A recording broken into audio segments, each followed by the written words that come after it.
ಕಸುಬು, ಬಟ್ಟೆ ನೇಯ್ದು ಕೊಡ್ತಕ್ಕಂಥದ್ದು, ಬಟ್ಟೆ ಹಾಕೊಳ್ತಕ್ಕಂಥದ್ದು, ಹೇಗೆ ರೈತರು ಆಹಾರ ಉತ್ಪಾದನೆ ಮಾಡ್ತಾರೆ ಹಾಗೇನೆ ನೇಕಾರರು, ದೇವಾಂಗ ಜನಾಂಗದವರು ಬಟ್ಟೆಯನ್ನು ನೇಯ್ದು ಕೊಡ್ತಕ್ಕಂಥ ಕೆಲಸವನ್ನು ಮಾಡ್ತಾರೆ. ಇದು ಸಮಾಜದ ಅಗತ್ಯ, ಇದು ಪ್ರತಿಯೊಬ್ಬರ ಅಗತ್ಯ ಅಂತಕ್ಕಂಥ ಮಾತುಗಳನ್ನು ಹೇಳಲಿಕ್ಕೆ ಬಯಸ್ತಾ ಇದ್ದೇನೆ. ನಾವೆಲ್ಲರೂ ಕೂಡ ಸಂಘಟನೆ ಆಗಬೇಕು. ಸಂಘಟನೆ ಹೇಗಾಗ್ತದೆ ಅಂತಂದ್ರೆ, ಈ ಜಾತಿ ಸಂಘಟನೆಗಳು ಆಗ್ತಕ್ಕಂಥದ್ದು ತಪ್ಪೇನಿಲ್ಲ. ಲೋಹಿಯಾ ಅವರು ಒಂದು ಮಾತನ್ನ ಹೇಳ್ತಿದ್ರು. ಏನಪ್ಪ ಅದು ಅಂತಂದ್ರೆ, ಮುಂದುವರೆದ ಜನಾಂಗದವರು ಜಾತಿ ಸಭೆಗಳನ್ನು ಮಾಡಿದ್ರೆ, ಜಾತಿ ಸಮ್ಮೇಳನಗಳನ್ನು ಮಾಡಿದ್ರೆ ಅದು ಜಾತಿ ಸಮ್ಮೇಳನ ಆಗ್ತದೆ, ಜಾತ್ಯತೀತ ತತ್ವಕ್ಕೆ ವಿರುದ್ಧ ಅಂತಕ್ಕಂಥ ಮಾತುಗಳನ್ನು ಹೇಳಲಿಕ್ಕೆ ಬಯಸ್ತಾ ಇದ್ದೇನೆ.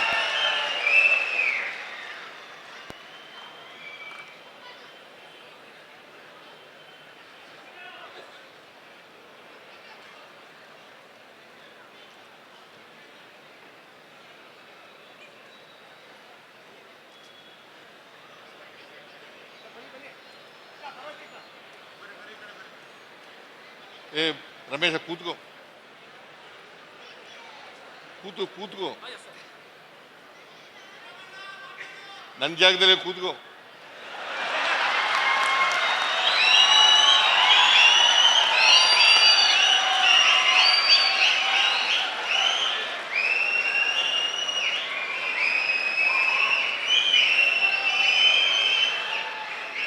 ಹಿಂದುಳಿದ ಜಾತಿಯವರು ಕೇಳಿ, ಈ ಕಡೆ ಕೇಳ್ರಿ.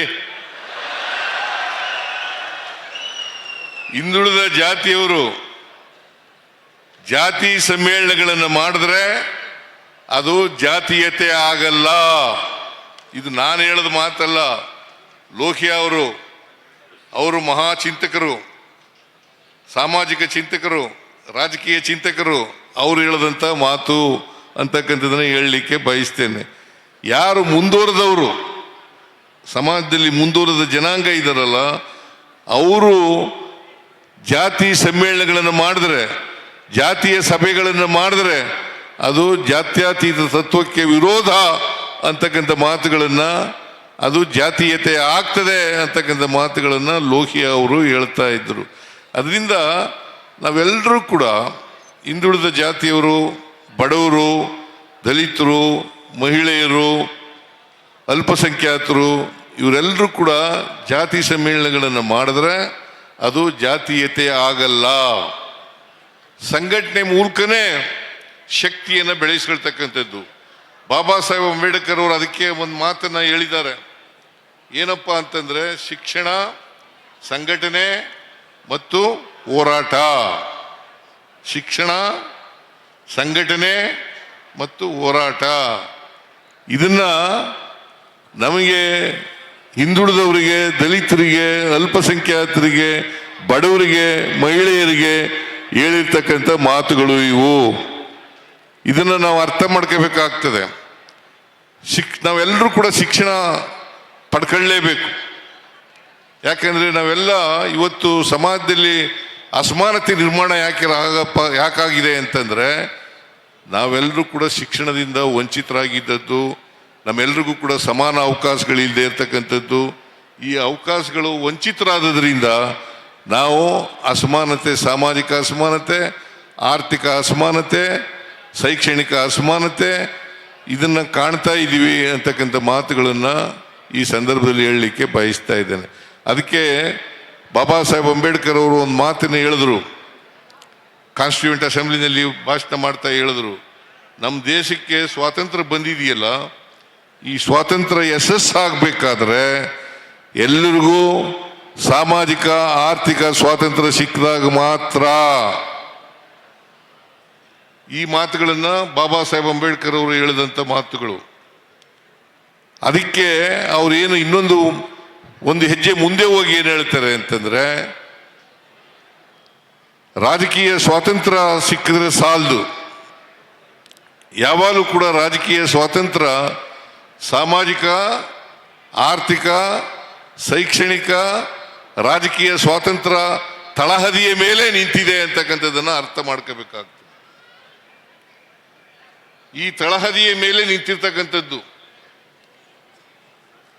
ಆದ್ರಿಂದ ಪ್ರತಿಯೊಬ್ಬರಿಗೂ ಕೂಡ ಆರ್ಥಿಕ ಸಾಮಾಜಿಕ ನ್ಯಾಯ ಸಿಕ್ಕಿದಾಗ ಮಾತ್ರ ಸಮಾನತೆಯನ್ನ ಕಾಣಲಿಕ್ಕೆ ಸಾಧ್ಯ ಆಗ್ತದೆ, ಎಲ್ಲರೂ ಮುಖ್ಯವಾಗಿ ಬರಲಿಕ್ಕೆ ಸಾಧ್ಯ ಆಗ್ತದೆ. ಯಾಕಂತಂದ್ರೆ ಜಾತಿ ಹೋಗ್ಬೇಕು ಅಂತ ನಮ್ಮ ಸಂವಿಧಾನದಲ್ಲಿ ಹೇಳ್ಕೊಂಡಿದ್ದೀವಿ, ವರ್ಗ ಹೋಗ್ಬೇಕು ಅಂತ ಹೇಳ್ಕೊಂಡಿದ್ದೀವಿ. ಜಾತಿ ವರ್ಗ ಅಷ್ಟು ಸುಲಭವಾಗಿ ಹೋಗೋದಲ್ಲ. ಯಾಕಂತಂದ್ರೆ ಬಸವಾದಿ ಶರಣರು 12ನೇ ಶತಮಾನದಲ್ಲೇ ಜಾತಿ ಹೋಗ್ಬೇಕು, ವರ್ಗ ಹೋಗ್ಬೇಕು ಅಂತ ಹೇಳಿದ್ರು. ಇವನಾರವ ಎಂದೆನಿಸದಿರಯ್ಯ, ಇವ ನಮ್ಮವ ಎಂದೆನಿಸಯ್ಯ, ನಿನ್ನ ಮನೆಯ ಮಗನೆಂದೆನಿಸಯ್ಯ, ಕೂಡಲ ಸಂಗಮ ದೇವ ಅಂತೇಳಿ ವಚನದ ಮೂಲಕ ಜಾತಿ ಹೋಗ್ತಕ್ಕಂಥ ಪ್ರಯತ್ನವನ್ನ ಮಾಡಿದ್ರು ಅವರು. ಆದರೂ ಹೋಗಿದ್ಯಾ ಏನಪ್ಪ ವೇಣುಗೋಪಾಲ? ಜಾತಿ ಹೋಗಿದ್ಯಾ? ಜಾತಿ ಹೋಗಿಲ್ಲ. ಜಾತಿ ಹೋಗ್ಬೇಕಾದ್ರೆ ನಾವು ಆರ್ಥಿಕವಾಗಿ, ಸಾಮಾಜಿಕವಾಗಿ, ರಾಜಕೀಯವಾಗಿ ಸಬಲರಾಗಬೇಕು. ಸಬಲರಾದಾಗ ಮಾತ್ರ ನಾವು ಮುಖ್ಯವಾಗಿ ಬರಲಿಕ್ಕೆ ಸಾಧ್ಯ ಆಗ್ತದೆ. ಇಲ್ಲದೆ ಹೋದರೆ ಸಾಧ್ಯ ಆಗಲ್ಲ ಅಂತಕ್ಕಂಥ ಮಾತುಗಳನ್ನು ಬಹಳ ಸ್ಪಷ್ಟವಾಗಿ ನಾವು ತಿಳ್ಕೋಬೇಕಾಗ್ತದೆ. ಇದು ಸಂವಿಧಾನದ ಮೂಲಕ ಹೇಳಿರ್ತಕ್ಕಂಥ ಮಾತುಗಳು. 850 ವರ್ಷಗಳಾಯಿತು ಬಸವಣ್ಣವರು ಹೇಳಿ,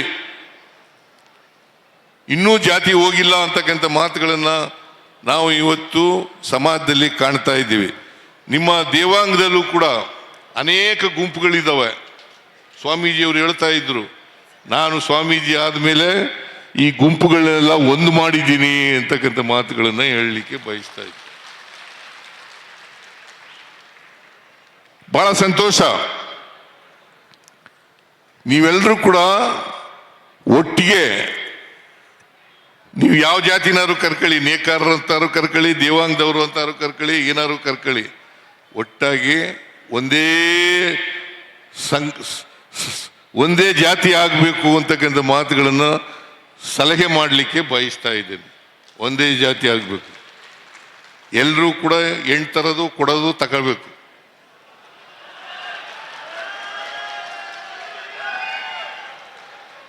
ತರೋದು ಕೊಡೋದು ಇದೆಯಾ ನಿಮ್ಮಲ್ಲಿ? ಇಲ್ಲ. ಇದೆಯಾ? ನನಗೆ ಯಾರೋ ಹೇಳ್ತಾ ಇದ್ರು, ಇಲ್ಲಿ 25% ಮಾತ್ರ ಇದೆ ಅಂತ ಹೇಳ್ತಾ ಇದ್ರು. ಎಷ್ಟಪ್ಪ? 25%?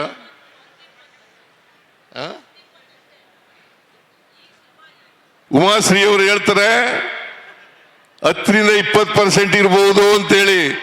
ನೀವು 100ಕ್ಕೆ 100 ಪರಸ್ಪರ ಕೊಡೋದು ತರೋದು ಮಾಡ್ಕೊಂಡು ಮನುಷ್ಯ ಜಾತಿ ಅಥವಾ ನೇಕಾರ ಜಾತಿ, ದೇವಾಂಗ ಜಾತಿ ಅಂತ ಒಂದೇ ಜಾತಿ ಆಗಬೇಕು ಅಂತಕ್ಕಂಥ ಸಲಹೆಯನ್ನು ಈ ಸಂದರ್ಭದಲ್ಲಿ ಕೊಡಲಿಕ್ಕೆ ಬಯಸ್ತಾ ಇದ್ದೆ.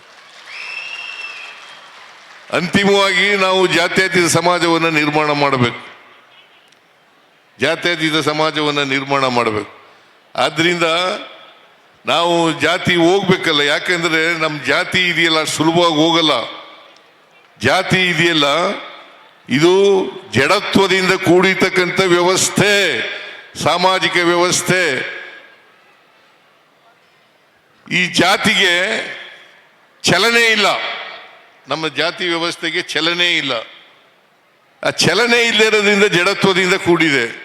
ಈ ಚಲನೆ ಯಾವಾಗ ಬರ್ತದಪ್ಪ ಅಂತಂದ್ರೆ ಆರ್ಥಿಕವಾಗಿ, ಸಾಮಾಜಿಕವಾಗಿ, ಶೈಕ್ಷಣಿಕವಾಗಿ ಶಕ್ತಿ ಬಂದಾಗ ಮಾತ್ರ ಜಾತಿ ಹೋಗ್ಲಿಕ್ಕೆ ಸಾಧ್ಯ ಆಗ್ತದೆ. ಇದನ್ನ ನೀವು ಬೆಳೆಸ್ಕೊಳ್ತಕ್ಕಂಥ ಪ್ರಯತ್ನವನ್ನು ಮಾಡಬೇಕು. 100ಕ್ಕೆ 100 ಇವತ್ತು ಸಾಕ್ಷರತೆ ಎಷ್ಟಾಗಿದೆಯಪ್ಪ ಅಂತಂದರೆ 76% ಆಗಿದೆ. ಮಹಿಳೆಯರಲ್ಲಿ ಇನ್ನೂ ಕಡಿಮೆ ಇದೆ, 70ಕ್ಕಿಂತ ಕಡಿಮೆ ಇದೆ. ಆದ್ರಿಂದ ಎಲ್ಲರೂ 100ಕ್ಕೆ 100 ಸಾಕ್ಷರರಾಗಬೇಕು. 100ಕ್ಕೆ 100 ನಾವು ಸಾಕ್ಷರತೆಯನ್ನು ಕಂಡ್ರೆ ನಾವು ಜಾತಿ ಹೋಗ್ಲಿಕ್ಕೆ ಸಾಧ್ಯ ಆಗ್ತದೆ. ಆರ್ಥಿಕವಾಗಿ ಸಾಮಾಜಿಕವಾಗಿ ಶಕ್ತಿ ತುಂಬತಕ್ಕಂಥ ಕೆಲಸ ಆಗ್ತದೆ.